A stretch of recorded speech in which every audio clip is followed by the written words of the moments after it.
రాష్ట్రంలో దొంగ ఓట్లున్నాయని, అందువల్ల ఓటు వేసేవాళ్లు జాగ్రత్తగా తమ ఓటును వినియోగించుకోవాలని రాష్ట్ర ఎన్నికల విశ్రాంత కమిషనర్ నిమ్మగడ్డ రమేష్ కుమార్ చెప్పారు. బుధవారం కాకినాడలోని దంటు కళాక్షేత్రంలో సిటిజన్స్ ఫర్ డెమోక్రసీ ఆధ్వర్యంలో ఓటు వేద్దాం, ప్రజాస్వామ్యాన్ని బలోపేతం చేద్దాం అనే నినాదంతో రాష్ట్ర స్థాయి కళాజాత నిర్వహించారు. ఈ సందర్భంగా నిర్వహించిన సభలో విశ్రాంత రాష్ట్ర ఎన్నికల కమిషనర్ నిమ్మగడ్డ రమేష్ కుమార్ మాట్లాడుతూ స్వేచ్ఛగా ఎన్నికలు జరగడం రాజ్యాంగ ప్రక్రియలో భాగమని చెప్పారు. ప్రజాస్వామ్యబద్ధంగా జరిగే ఎన్నికలకు వాలంటీర్లను, సచివాలయ సిబ్బందిని దూరంగా ఉంచాలని, అలాగే ఉపాధ్యాయులను ఎన్నికల విధుల్లోకి తీసుకోవాలని సుప్రీంకోర్టు ఇచ్చిన తీర్పు పట్ల హర్షం వ్యక్తం చేశారు. ఈ కార్యక్రమంలో విశ్రాంత డిఎంఈ డాక్టర్ ఐవి రావు, ప్రొఫెసర్ జి అచ్చయ్య, ఉపాధ్యాయులు ఉప్పలపాటి మాచిరాజు తదితరులు పాల్గొన్నారు. సమానమే, ప్రతి ఒక్కరికి ఒకే ఓటు హక్కు ఉంటుంది.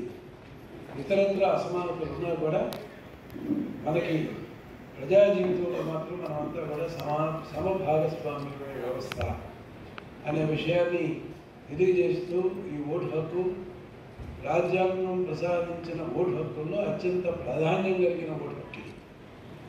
సుమారు 50 సంవత్సరాల క్రితమే కేశవానంద భారతి కేసులో 13 సభ్యుల సుప్రీంకోర్టు ధర్మాసనం ఏమని చెప్పారంటే, మన రాజ్యాంగ మౌలిక స్వరూపంలో స్వేచ్ఛగా ఎన్నికలు జరపడం అనేది ఒక భాగం, అంతర్భాగం అని చెప్పారు.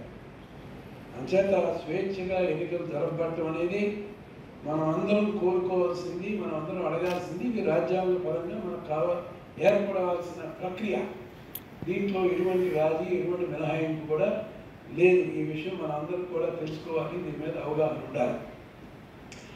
అంచేత ఈ ఓటుకున్న విలువని, ఈ ఓటుకున్న నిబద్ధతని గుర్తించడం, పట్టణ ప్రాంతాల్లో విద్యార్థుల్లో క్రియాశీలకంగా ఉండి ఇతరులకి మార్గదర్శకంగా ఉండవలసిన వారిలో ఉన్న నిరాసక్తిని కొంత తగ్గించడానికి, అవగాహన పెంచడానికి ఈ సిఎండి కార్యక్రమాన్ని కూడా ఏర్పాటు చేశాం.